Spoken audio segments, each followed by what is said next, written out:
In this video, I'm going to walk you through symbols in Adobe Illustrator. This is such a cool tool, and it's great for any repetitive elements that you're using throughout your Illustrator file. So let's dive in.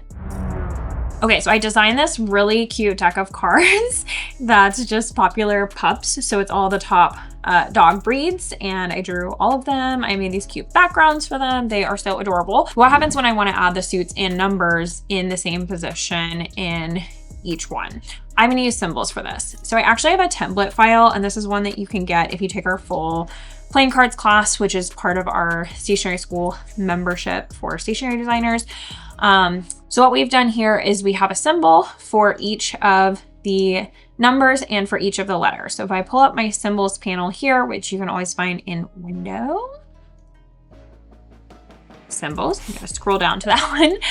But it actually looks like a club, which I think is really cute when I'm using it for making cards. And you can see all the different symbols that I have here. So anytime something changes, like the color, you wanna add a new symbol. So I have a red ace and a black ace, for instance. I have a red 2 and a black 2.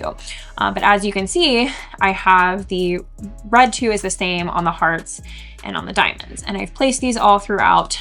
So if I did want to go back and change them for any reason, as an example, when I'm making this deck of playing cards, I want all of my suits to be black because the red doesn't show up very well on here. So I'm gonna make all the suits black. So if I wanted this diamond to be black, then what I can do is just click into this symbol. Any edits to the symbol will be applied to all its instances. Okay, great. And we get to a point where we can just see that. Now I'm gonna make it black. And when I click out of that symbol, you can see all of the red diamond instances change to black.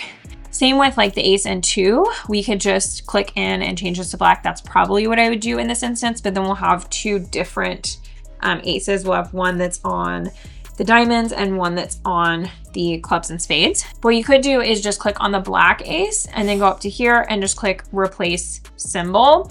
And then if you made changes to the ace, you'd be only making changes to the black one, and it would apply across all of the instances. So you can even actually delete this and put in something totally new. So if I wanted a totally different font for my ace,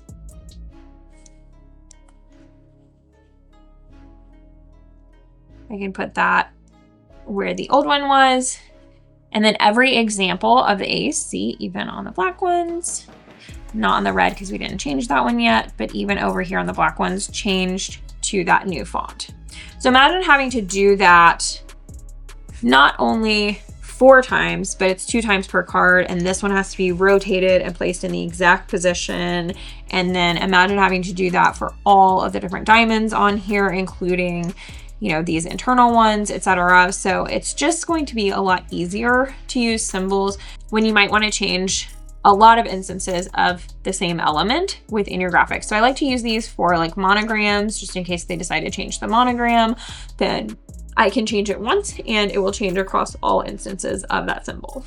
You can even see that the ones in the corners versus the ones on the cards are different sizes. They're also on different layers. So this internal one is only going to be the internal ones because sometimes you need those and sometimes you don't. And you saw when I changed the color of just one of them. Let's do it again. And when I change the color of this one, it changes it on all the instances, even the ones that are on a currently locked layer. So I find that really interesting. And if you don't want it to change some of those, then you might need to make it a second symbol, or you can always break the link to the symbol. So if I click break link to symbol, then this particular one will no longer be linked to all the rest of them. So in this particular case, I might just grab everything that is on the suits and numbers layer. I can just Control A, select all, and copy them over to my new file. And now I have all of my card numbers, king, queen, suits, etc. on here.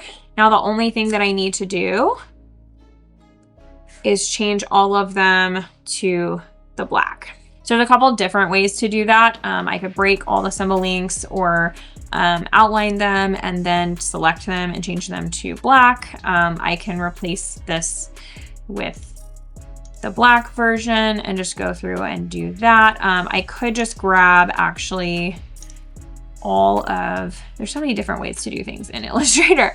You just grab all of the black numbers and then copy them up to the other ones, change the diamonds and hearts to black, and then they would all be black. So if you see how powerful symbols can be, I mean, especially on a deck of cards, but in a lot of ways, if you're using the same elements over and over again in your designs, you can add to them, you can subtract from them, change the color, change the font, you can totally delete them and change them to something brand new. And it's going to change every single instance, whether that instance is rotated, whether that instance is on a different artboard, on a locked layer or a different layer, whether it's resized, etc. So any of those transformations that you do will still apply to the symbol. It's kind of like if you're used to smart objects in Photoshop, I like to think of symbols kind of like smart objects here in Illustrator. But if you can get used to how to use them, then they are so powerful and will save you a ton of time and energy. If you want to learn more about how to use Illustrator, you're brand new, you can check out our free Adobe Illustrator beginner class, which I'm going to link in the description of this video. Thanks for joining in, everybody, and I can't wait to see how you use symbols in your artwork.